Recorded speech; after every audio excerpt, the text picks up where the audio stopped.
Australia एक मुश्किलों से भरा हुआ कॉन्टिनेंट, झुलसा देने वाले रेगिस्तानों से लेकर उमस भरे जंगलों और तूफानी समुद्री द्वीपों तक। यहां हर चीज आपकी जान की दुश्मन है। पर कुछ जीव ऐसे हैं जिन्होंने हर तरह की परिस्थितियों में राज किया है, और वो हैं सांप। ये शातिर, आक्रामक, सेंध लगाकर वार करने वाले जीव, जिनका जानलेवा जहर इन्हें पूरे देश के सबसे खतरनाक शिकारी का दर्जा दिलाता है। ये कहानी है ऑस्ट्रेलिया के सांपों की, और कैसे वो दुनिया के सबसे खतरनाक कॉन्टिनेंट पर आज राज करते हैं।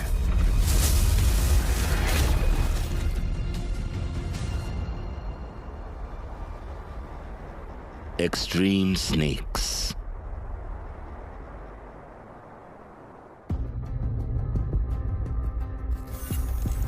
ऑस्ट्रेलिया की करीब 70% जमीन रेगिस्तान है। यहां पर तापमान 50 डिग्री सेल्सियस तक जाता है और पानी की भी कमी रहती है। यहां जिंदा रहना भी किसी जंग से कम नहीं है। पर कुछ जीवों ने यहां जिंदा रहने का तरीका खोज निकाला है। ऑस्ट्रेलिया में दुनिया के किसी भी कॉन्टिनेंट से ज्यादा रेप्टाइल्स पाए जाते हैं, और हर किसी के पास रेगिस्तान में जिंदा रहने के लिए अपना एक अलग हथियार है, जिसमें से सबसे घातक हथियार है जहर, जो कि सांपों के पास है।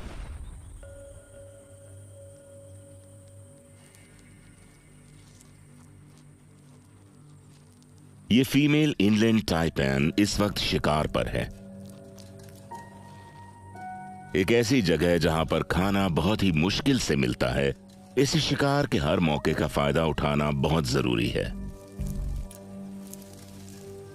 दुनिया के सबसे खतरनाक सांपों के जहर से लैस इस टाइपैन स्नेक की एक बाइट अपने शिकार को सेकंड्स में पैरालाइज कर सकती है और जान भी ले सकती है। पर पहले इसे शिकार को ढूंढना होगा। इसकी जीभ पर लगे खास रिसेप्टर्स इसकी शिकार को ढूंढने में मदद करते हैं, और आखिरकार इसे खाने की खुशबू आ चुकी है। एक रेगिस्तान का चूहा।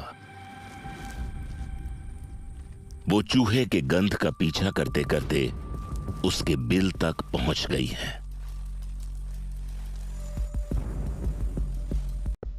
अब वो अपने लंबे लचीले बदन की मदद से उसे एक कोने में खदेड़ देती है।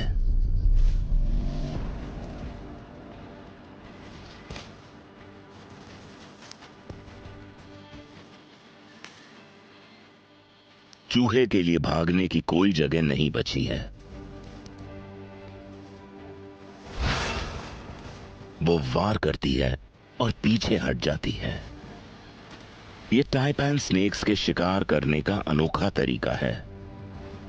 ऐसा करके वो अपनी ऊर्जा बचा रही है। अब भागने का कोई फायदा नहीं है। कुछ ही सेकंड में टाइपैन स्नेक के जहर ने अपना असर दिखाना शुरू कर दिया है। न्यूरोटॉक्सिन्स ने चूहे को पैरालाइज कर दिया है, और हीमोटॉक्सिन्स ने खून के प्रवाह को रोक दिया है। बस कुछ ही मिनटों में उसका शिकार दम तोड़ चुका है, और अब वो उसे खा सकती है। उसके लचीले जबड़े शिकार को पूरा निगलने में उसकी मदद करते हैं। सिर से शुरुआत करके उसे निगलने में आसानी होगी, और इस तरह से वो उसे पूरा निगल जाती है। अपने दांतों की मदद से वो शिकार को नीचे धकेलती है। टाइपैन का जहर शिकार को मारने में उनकी मदद तो करता है, पर जहर बनाने में उनकी काफी एनर्जी लगती है। इसलिए इसके अगले शिकार के लिए इसका पेट भरकर खाना बहुत जरूरी है।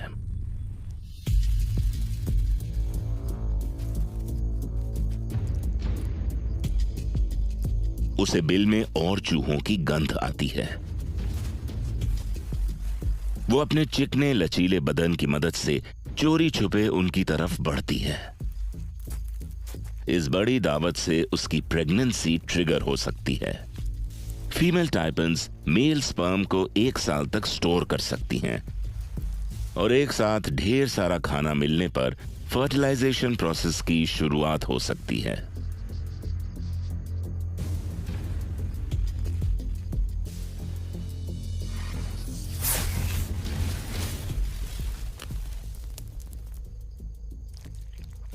अगर वो कामयाब हुई तो इससे उसे सांपों की अगली पीढ़ी को इस दुनिया में लाने के लिए एनर्जी मिलेगी।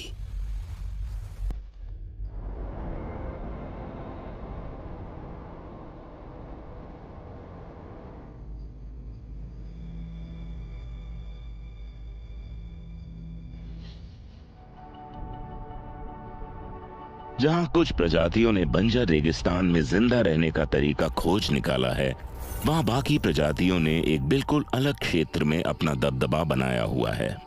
North east Australia tropical forests का क्षेत्र है। ये घने जंगलों का एक छोटा सा हिस्सा है जो कि ऑस्ट्रेलिया का बस 1% लैंड मास कवर करता है। इन जंगलों में देश के किसी भी और हिस्से से ज्यादा रेप्टाइल्स पाए जाते हैं। ये जंगल देश के 30% से भी ज्यादा सांपों की प्रजातियों का घर है, जिनमें से एक है बदनाम एमेथिस्टीन पाइथन, जिसे किंग ऑफ द जंगल के नाम से भी जाना जाता है।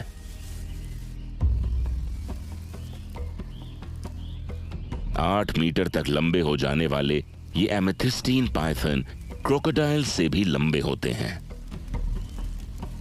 इनका ताकतवर मांसपेशियों वाला शरीर इनका सबसे बड़ा और जानलेवा हथियार होता है और ये डेजर्ट स्नेक्स की तरह जहरीले नहीं होते।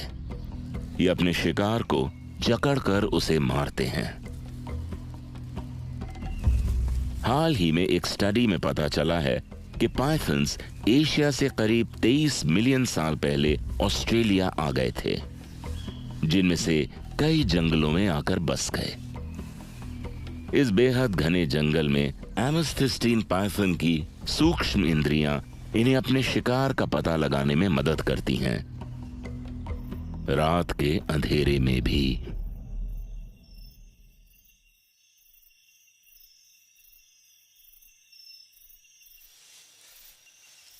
रात में शिकार करते वक्त पाइथन अपनी आंखों का नहीं बल्कि इंफ्रारेड सेंसर्स का इस्तेमाल करते हैं। इनके सर पर मौजूद पिट ऑर्गन्स इनके शिकार के शरीर की गर्माहट का पता लगा लेते हैं। शिकार की मौजूदगी का एहसास होते ही ये अपनी जीभ की मदद से निशाना साधते हैं। आखिरकार खाना तैयार है, एक जंगली चूहा।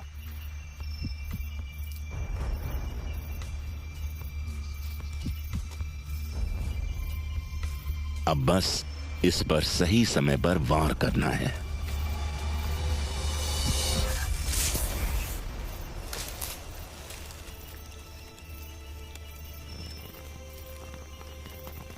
इस जानलेवा 30 किलो के शिकारी की पकड़ से बचने का कोई तरीका नहीं है। पाइथन चूहे को साबुत निगल जाता है। कुछ समय पहले तक कोई नहीं जानता था कि सांप अपने शिकार को डाइजेस्ट कैसे करते हैं, पर हाल में किए एक खोज में पता चला है कि इनका मेटाबॉलिज्म 40 गुना बढ़ जाता है और इनके आवश्यक अंग कुछ समय के लिए दुगने हो जाते हैं ताकि ये तेजी से कैलोरीज को पचा सकें। आज का खाना काफी अच्छा रहा है।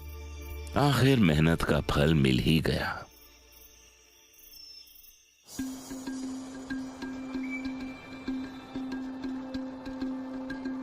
जहां एमेथिस्टीन पाइथन को किंग ऑफ द जंगल का दर्जा दिया गया है, थोड़ी ही दूर देश के दक्षिणी मध्यम तापमान के जंगलों में, जहां एक तरफ यूकलिप्टस ट्रीज देखने को मिलते हैं, एक सांप को किंग ऑफ द बुश का दर्जा दिया गया है। यह है एक खूंखार लाल पेट वाला ब्लैक स्नेक। ये बेहद जहरीले सांप ऑस्ट्रेलिया के पूर्वी तट पर राज करते हैं। ये पानी और जमीन दोनों पर शिकार करने में माहिर होते हैं। पानी में रहने वाला कोई भी जीव इनसे सुरक्षित नहीं है, खासकर कि एक नर सांप से जब वो प्रजनन के समय में हो। ये मादा की तलाश में काफी दूरी तय कर चुका है और इसलिए काफी गुस्से में है। यह चालाकी से पानी में उथल पुथल मचा रहा है ताकि इसका शिकार बाहर निकल आए। ये स्पॉटेड मार्श फ्रॉग जमीन पर कहीं भी भागकर छुप नहीं पाएगा और अब ये सांप अपने शिकार की गंध का पीछा कर रहा है। अपनी सूक्ष्म इंद्रियों की मदद से मेढक ने खतरे को भांप लिया है और अब छुपने की जगह ढूंढ रहा है, पर सांप की नजरों से दूर होकर वो बच नहीं पाएगा। शिकारी को तो शिकार का स्वाद भी आ चुका है।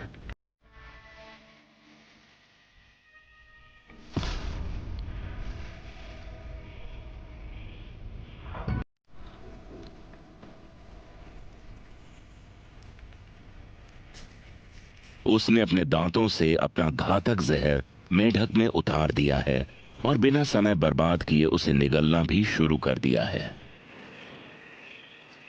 ये रेड बेलीड ब्लैक स्नेक्स मेढकों को जिंदा निगलने के लिए मशहूर हैं और जिसका मतलब ये है कि उसके जहर से शिकार शायद मरा नहीं है, वो इसके पेट में जाने के बाद भी जिंदा हो सकता है।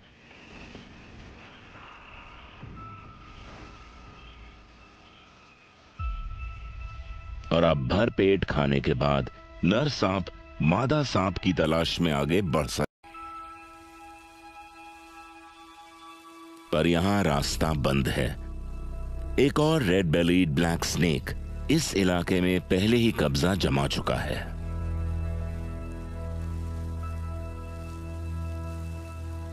रेजिडेंट मेल अपना फन खड़ा करके घुसपैठिए को डरा कर भगाने की कोशिश कर रहा है।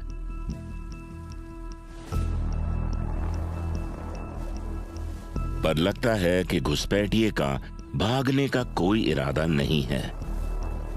अब इन दोनों के बीच होने वाली लड़ाई ये तय करेगी कि आसपास की मादा सांपों का साथी कौन बनेगा।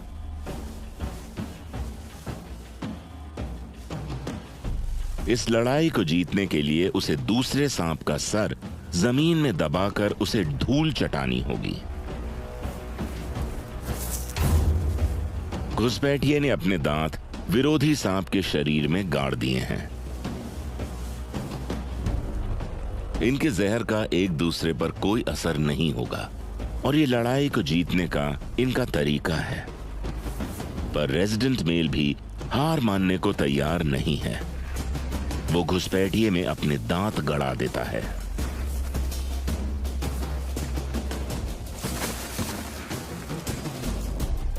सांपों की लड़ाई करीब आधे घंटे तक चल सकती है, लेकिन आज नहीं। रेजिडेंट मेल ने घुसपैठिए को खदेड़ दिया है और अब उसे कहीं और फीमेल को तलाशना होगा।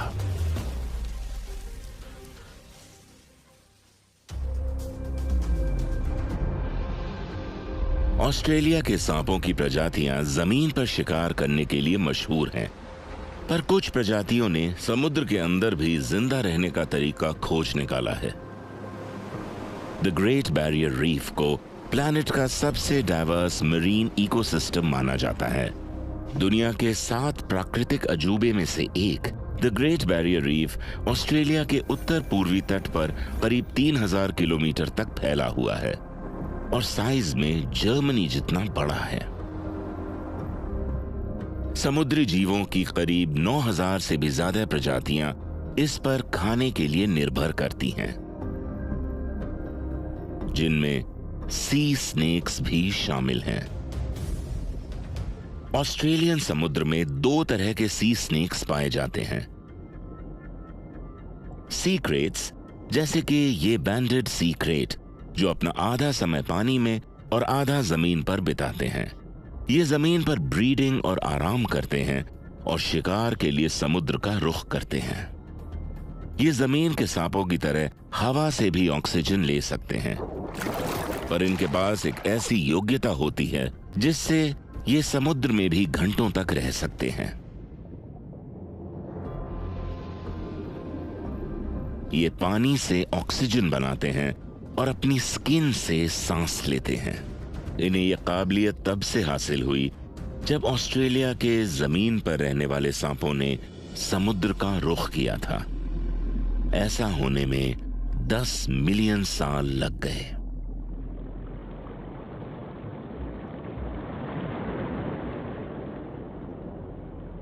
और अविश्वसनीय रूप से कुछ सांपों ने इवॉल्व होकर समुद्र को ही अपना घर बना लिया है।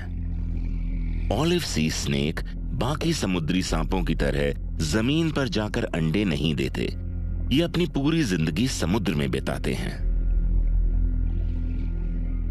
इनकी चप्पू जैसी पूंछ पानी को काट कर तैरने में मदद करती है और इनके स्पेशल नॉस्ट्रिल्स डाइविंग के समय खारे पानी को इनके रेस्पिरेटरी सिस्टम में जाने से रोकते हैं।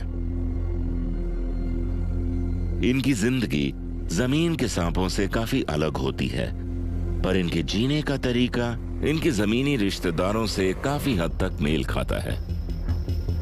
इनका जहर और नुकीले दांत इन्हें खतरनाक शिकारी बनाते हैं। ये 2 मीटर तक लंबे हो सकते हैं और इसलिए समुद्र के काफी छोटे जीव इनसे डरते हैं।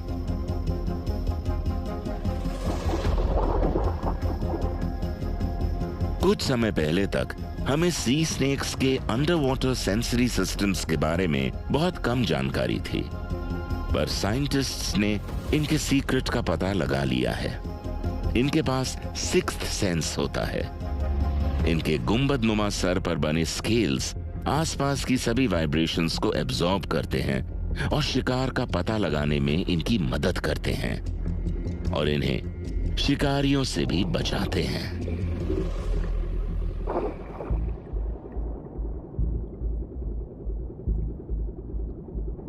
इस सुपर सेंस के साथ एक भूखे सांप से बचना काफी मुश्किल हो सकता है। इस मछली को लग रहा है कि ये यहां सुरक्षित है, पर ये बहुत जल्द गलत साबित होने वाला है।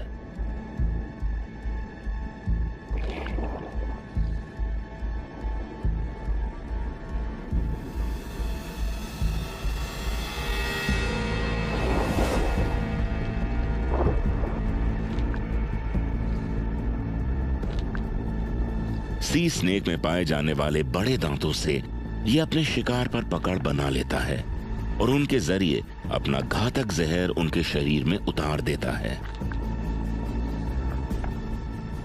और बिना किसी देरी के शिकार को निगल लेता है।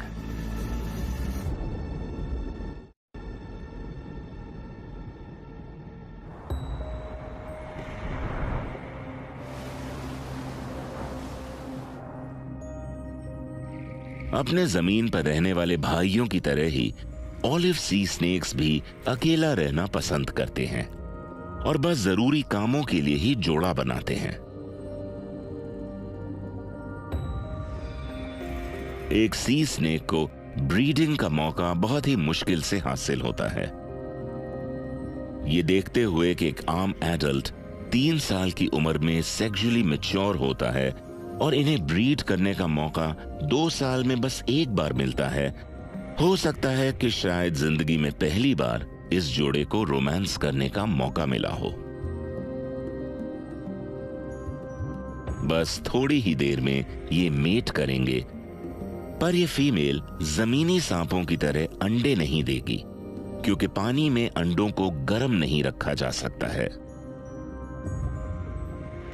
और उसके बजाय मेटिंग के 11 महीने के बाद सीधे नन्हे बच्चों को जन्म देगी।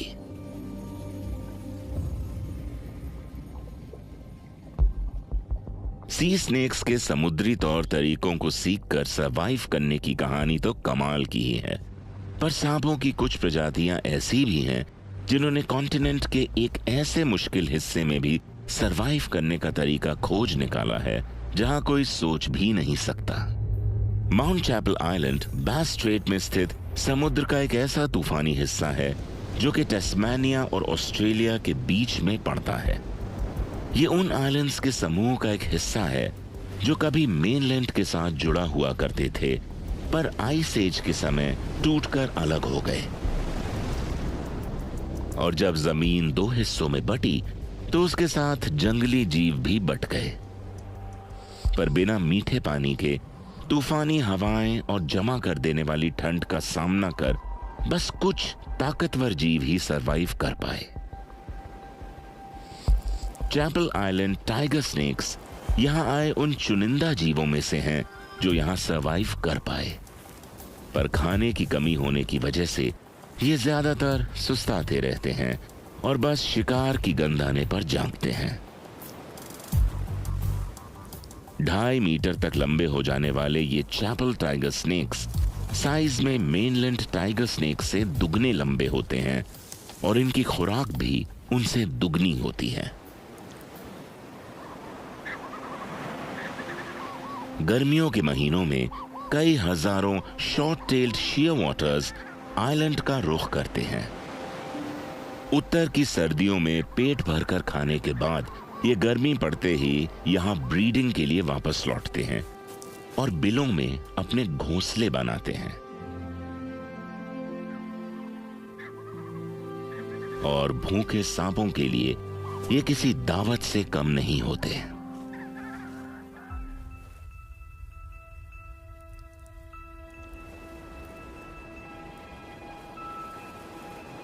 9 महीने तक अपने बिलों में रहने के बाद टाइगर स्नेक्स बुरी तरह सूख जाते हैं और उनके शरीर में हड्डियों के अलावा कुछ नहीं बचता।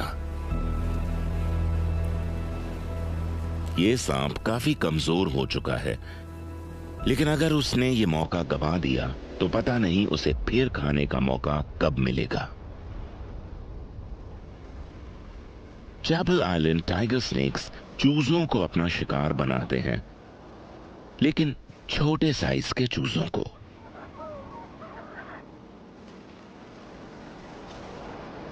क्योंकि पैदा होने के कुछ हफ्तों बाद ही वो चिक्स साइज में बड़े हो जाते हैं और सांप उन्हें खा नहीं पाते, इसलिए यही शिकार का सही समय है। हर घोंसले में उसकी मां उसे बचा कर रखती है, इसलिए शिकार करना आसान नहीं होता। इसलिए पहले इस सांप को अपना रास्ता बनाना होगा और उसके एक वार से मादा चिड़िया दम तोड़ देती है।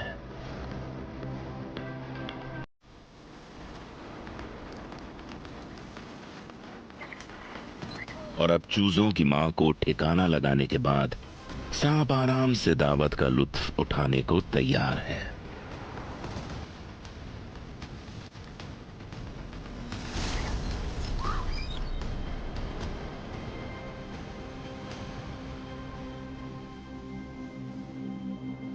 इस सांप को अगले साल तक जिंदा रहने के लिए जितना हो सकता है उतना खाना खाना होगा।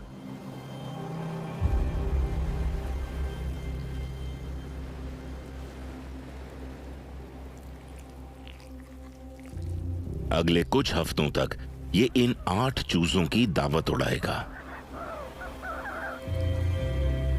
अपनी इसी खुराक की वजह से चैपल आइलैंड टाइगर स्नेक्स की गिनती आज जायंट्स में होती है।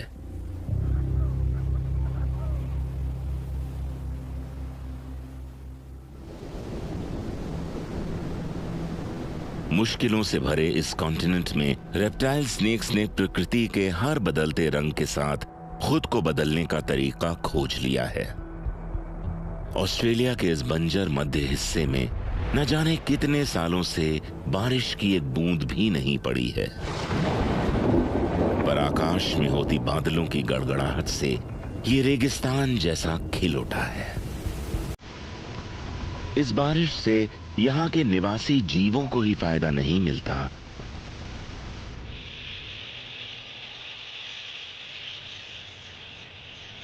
बल्कि बाहर से आए हुए मेहमान भी इसका फायदा उठाते हैं।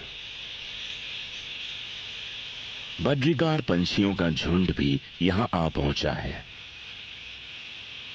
ये हजारों मील दूर से ही बारिश का अंदेशा लगा लेते हैं और विशाल झुंडों में वहां पहुंच जाते हैं।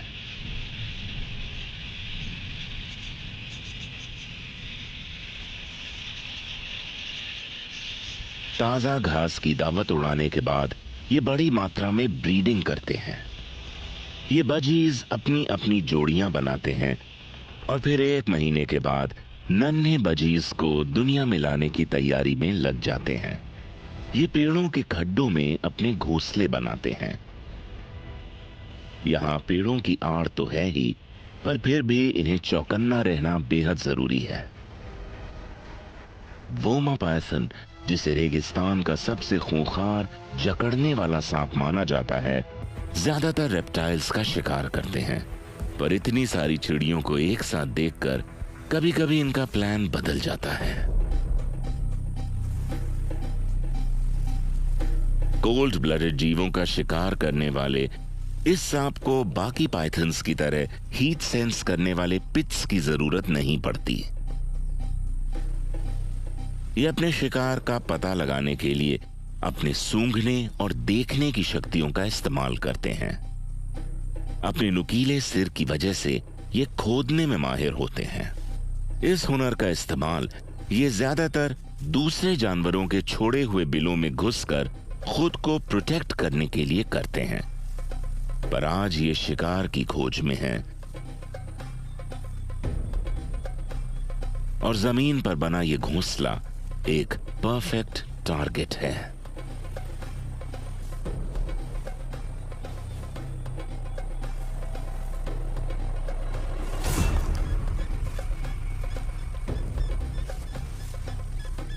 अपने ताकतवर शरीर का इस्तेमाल करके वोमा पाइथन्स अपने शिकार को उनके घोंसलों में कुचल कर भी मार सकते हैं। पर आज ये चूजों की मां को पकड़ने के लिए अपने दांतों का इस्तेमाल करेगा और फिर अपनी मांसपेशियों में जकड़ के उसे मार देगा।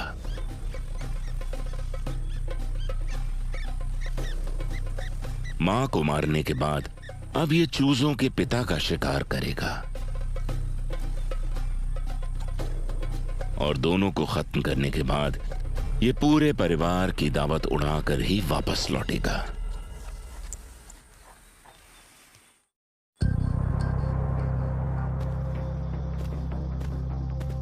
जहां ज्यादातर रेप्टाइल्स शिकार करने के लिए उसका पीछा करते हैं, ये जनाब बस सही मौके का इंतजार करते हैं। ये डेथ एडर पूरे साल एक ऐसी तरकीब लगाते हैं कि जिससे इनका शिकार ही सारी मेहनत करता है और ये बेहद जहरीले सांप धोखे से मौका देखते ही उन्हें दबोच लेते हैं। ऐसा करने के लिए इनका सीक्रेट हथियार होता है इनकी पीले रंग की पूंछ, जो कि दिखने में एक लजीज कीड़े जैसी लगती है। और अब बस इसे शांत कोना पकड़ना है और फिर किसी रेप्टाइल के अपने पास से निकलने का इंतजार करना है।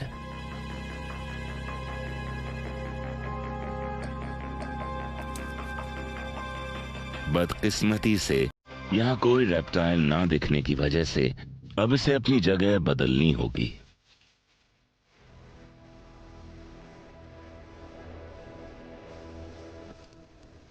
अपने सब्र के लिए जाने वाले ये एडर स्नेक अपने कोनों में छुपकर कई दिनों तक, यहां तक कि कई हफ्तों तक शिकार का इंतजार कर सकते हैं। इसने अपने सामने से निकलते एक स्किंक को देख लिया है और अब यह चालाकी से अपने हथियार का इस्तेमाल करेगा।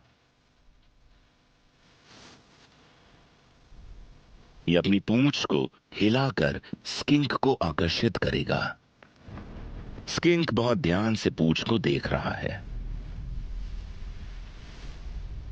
और अब स्किंक का ध्यान अपनी तरफ आकर्षित करने के बाद एडर अपनी पूंछ को सिर के पास लेकर आता है ताकि शिकार के पास आते ही उसका निशाना चूके नहीं।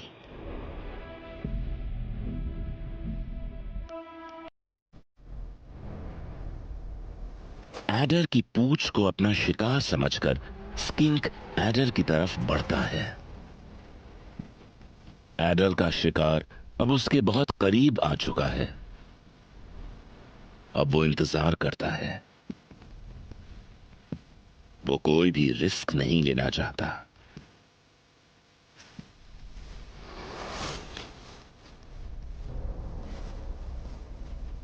और बस एक ही बार में एडर अपना सारा जहर स्किंक में उतार देता है।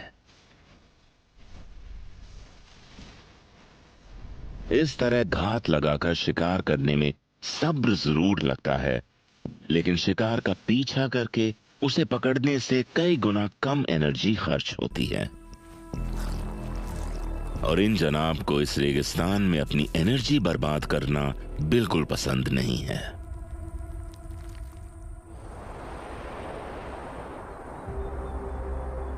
जहां रेगिस्तान में जीवों को पानी की एक बूंद के लिए भी तरसना पड़ता है, ऑस्ट्रेलिया के पूर्वी हिस्से की कहानी बिल्कुल अलग है। काकाडू नेशनल पार्क पूरी दुनिया में अपने वेटलैंड्स के लिए मशहूर है। स्विट्जरलैंड के लगभग आधे साइज का यह नेशनल पार्क कॉन्टिनेंट का सबसे बड़ा नेशनल पार्क है। यहाँ के जीवों की जिंदगियां साल में एक बार आने वाले मॉनसून पर निर्भर करती हैं, और बारिश के इंतजार का ये लंबा समय काटना काफी मुश्किल होता है। काकाडू के तालाब धरती के सबसे बड़े रेप्टाइल्स के घर हैं, जैसे कि सॉल्ट वाटर क्रोकोडाइल्स, जो कि 5 मीटर तक लंबे हो सकते हैं। ये खारे पानी के जीव ज्यादातर अकेले रहना पसंद करते हैं। साल के ज्यादातर समय ये अपने 2 स्क्वायर किलोमीटर के दायरे में रहते हैं। पर पिछले 5 महीने से यहां बारिश ना होने की वजह से तालाब अब सूखने लगे हैं, और अब इन मगरमच्छों के पास नए तालाब ढूंढने के अलावा कोई चारा नहीं बचा है। और जब एक मेल दूसरे मेल की टेरिटरी में घुसने की कोशिश करेगा तो युद्ध होना तो लाजमी है।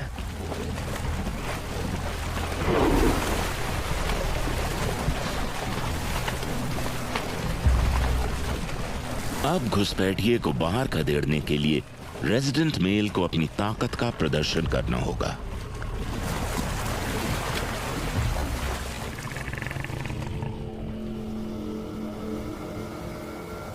जैसे जैसे पानी सूखता जाता है, काकाडू के कोल्ड ब्लडेड जीवों का जीना भी उतना ही मुश्किल हो जाता है। 50 डिग्री सेल्सियस तक बढ़ते तापमान में उनकी जान को भी खतरा हो सकता है। गर्मी से बचने के लिए मगरमच्छ कीचड़ में रहना पसंद करते हैं। इससे ये मॉनसून तक गर्मी से बचे रहते हैं। पर इस कीचड़ में मगरमच्छों के अलावा कोई और भी है। सांपों की एक सेमी एक्वाटिक प्रजाति, फाइल स्नेक। ये अपना आधा जीवन पानी में बिताते हैं, पर पानी सूख जाने पर इन्होंने कीचड़ में सरवाइव करने का तरीका भी खोज निकाला है। ये 40 मिनट तक अपनी सांस रोककर जमीन के अंदर रहकर खुद को गर्मी से बचाते हैं, और फिर थोड़ी देर के लिए सांस लेकर वापस अंदर चले जाते हैं। और अपनी इस काबिलियत से ये आराम से बारिश होने तक जिंदा रह सकते हैं।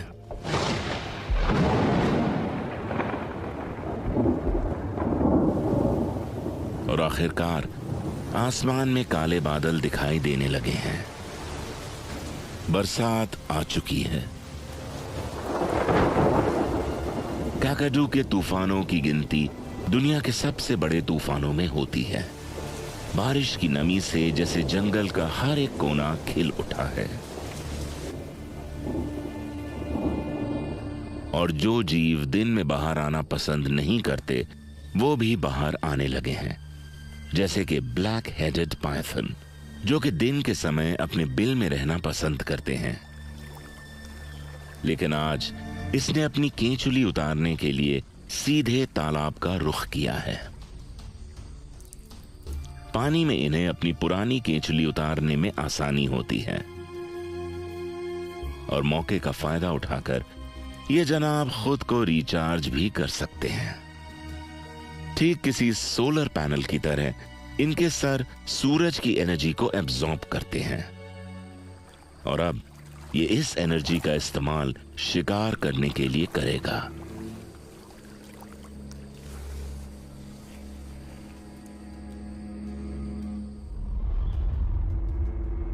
मॉनसून कैकटू के जीवों के लिए किसी जीवन दान से कम नहीं है, लेकिन बदकिस्मती से बारिश के साथ कुछ बिन बुलाए मेहमान भी यहां आ जाते हैं।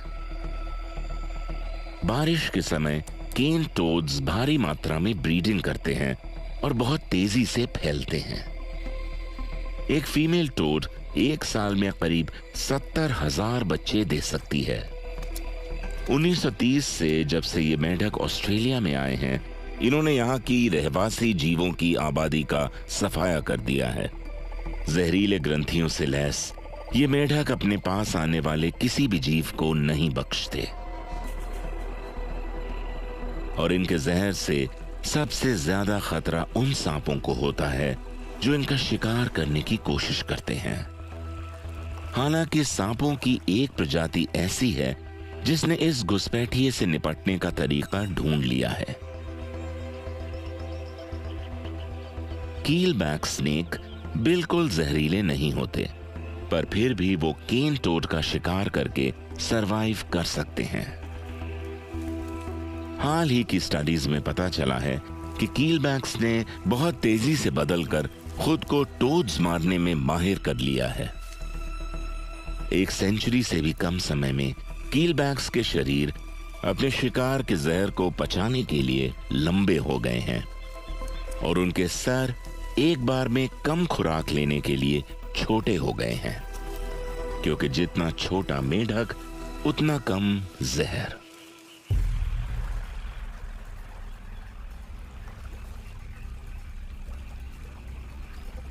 ये वाटर स्पेशलिस्ट कीलबैक्स मेंढकों के छुपने की अड्डों का पता लगाने में माहिर होते हैं। इनके उभरे हुए स्केल्स शिकार ढूंढते वक्त इनकी फिसलन भरी जमीन पर पकड़ बनाने में मदद करते हैं।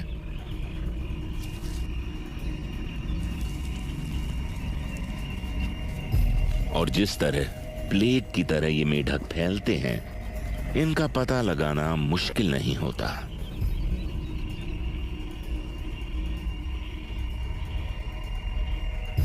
कीलबैक्स में अपने शिकार को वश में करने के लिए जहर नहीं होता।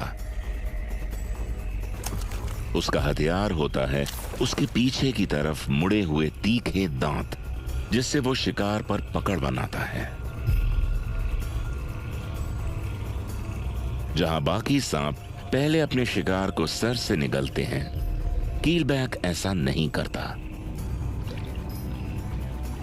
कहा जाता है कि मेंढक के जहर के असर को कम करने के लिए कीलबैक्स ने यह तरकीब इजाद की है। अगर कभी मेंढकों ने ह्यूमन रेस को इन्वेड करने की कोशिश की, तो हमें उन्हें हराने के लिए जरूर कीलबैक्स के सहारे की जरूरत पड़ेगी।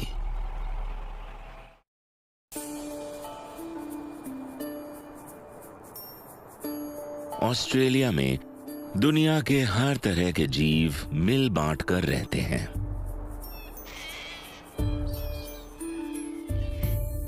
और ट्रॉपिकल क्वींसलैंड के जंगलों में आपको ऐसा साफ देखने को मिलता है। यहां पर सांप और जंगल में रहने वाले बाकी जीव मिल बांटकर जंगल की सुविधाओं का लुत्फ उठाते हैं।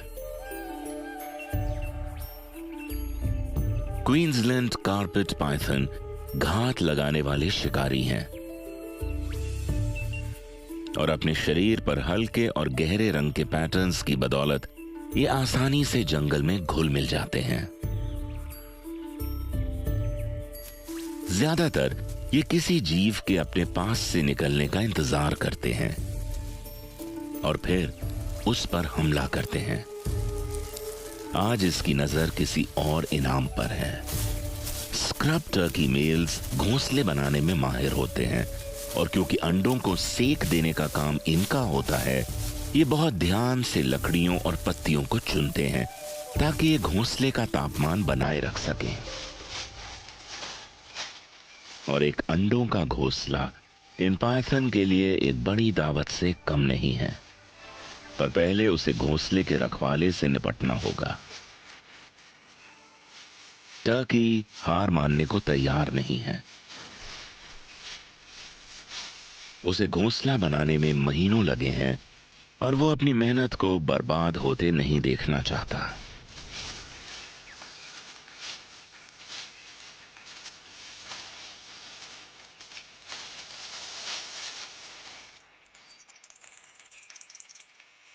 कुछ चीजों के लिए लड़ने का कोई फायदा नहीं होता, खास करके तब जब आपका ओपोनेंट वो सेल हो।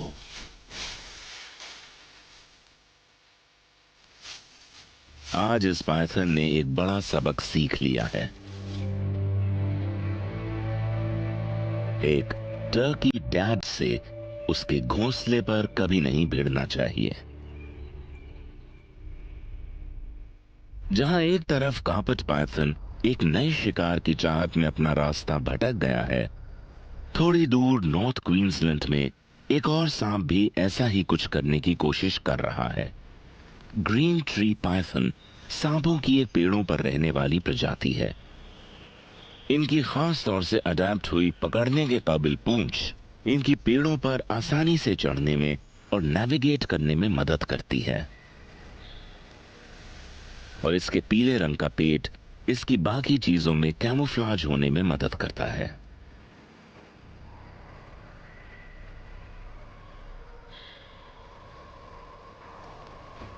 जबकि ये पाइथन सिर्फ 1.5 मीटर तक ही लंबे होते हैं, फिर भी जंगल के सबसे घातक शिकारी माने जाते हैं। इसकी पतली लंबी पूंछ चारे का भी काम करती है।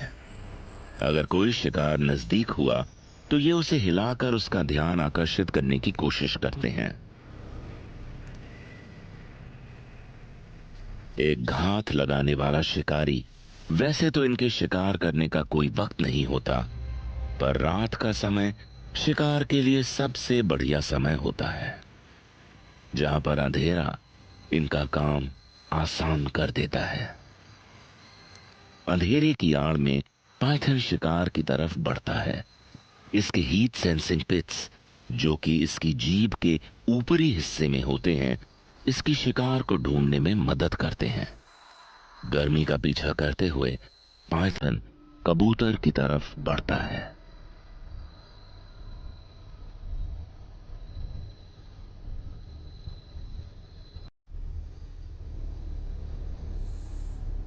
और ये शिकारी इतने आराम से आता है कि कबूतर को कोई अंदाजा ही नहीं होता कि अब क्या होने वाला है।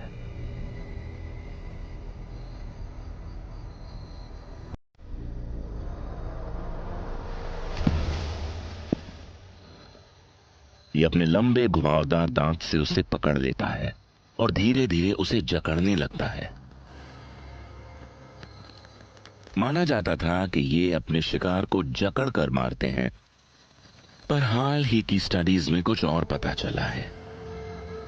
इनके जकड़ने से शिकार के शरीर में खून का प्रवाह रुक जाता है और नसें फूल जाने से हार्ट अटैक आ जाता है।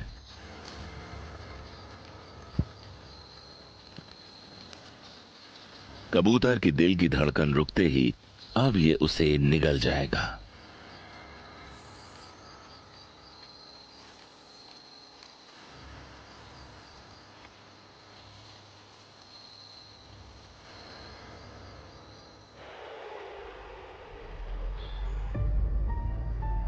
मुश्किल परिस्थितियों में अडेप्ट करना ही ऑस्ट्रेलिया में वाइल्ड लाइफ के सरवाइव करने का एकमात्र तरीका है। और माउंट एटना नेशनल पार्क में कुछ सांपों ने जिंदा रहने के लिए इस हुनर को बखूबी सीख लिया है। गर्मियों के समय जब धूप और उमस अपने चरम पर होती है, पार्क की limestone caves bent wing bats का घर बन जाती हैं और पूरे देश के करीब 80% पॉपुलेशन यहां ब्रीडिंग करने आते हैं। इन गुफाओं में हर मादा एक बच्चे को जन्म देती है और फिर पूरी गर्मियां उन्हें दूध पिलाती है, जब तक कि वो उड़ने के लायक नहीं हो जाएं। पर इन तापमान अनुकूलित नर्सिंग स्वीट में इन बैट्स को एक कीमत चुकानी पड़ती है। यहाँ उनके साथ रहते हैं कई निर्दयी शिकारी। स्पॉटेड पाइथन यहाँ दीवारों पर चिपके रहते हैं और जैसे ही फीमेल बैट्स खाना ढूंढने के लिए बाहर जाती हैं, शिकार की गर्मी से अंदाजा लगाकर ये अपना सही वक्त पर हमला करके शिकार को दबोच लेते हैं और ये अपने शिकार को जकड़कर मार देते हैं।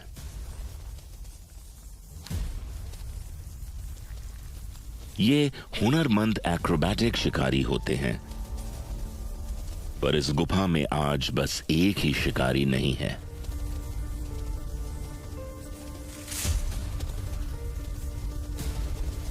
नाइट टाइगर के नाम से जाने वाले ब्राउन ट्री स्नेक ज्यादातर सोते हुए शिकार पर ही हमला करते हैं, पर आज ये इस उड़ने वाली दावत का लुत्फ उठाने के मूड में है।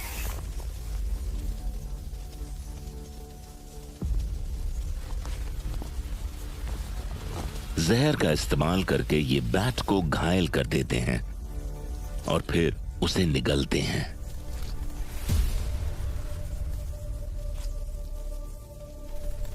पर आज सिर्फ एडल्ट बैट्स की ही जान को खतरा नहीं है। गुफा की जमीन पर एक और शिकारी भी खाने का इंतजार कर रहा है, ग्रीन ट्री फ्रॉग। हर रात जब एडल्ट बैट्स खाने की तलाश में बाहर जाते हैं, तब कुछ बैट पप्स टकराकर नीचे गिर जाते हैं और ये मेढक मौके का फायदा उठाकर उन्हें लपक लेते हैं। जो बैट्स गुफा के अंदर के शिकारियों से बच जाते हैं, वो पूरी तरह खतरे से खाली नहीं होते। कुछ और सांप गुफा के बाहर मंडराते रहते हैं। एक ब्राउन ट्री स्नेक खाने को लपकने के लिए बिल्कुल तैयार बैठा है।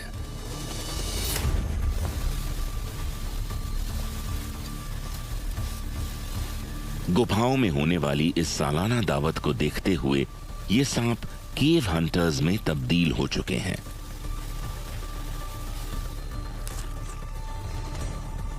मौके का पूरा फायदा उठाने का ये एक अच्छा एग्जाम्पल है।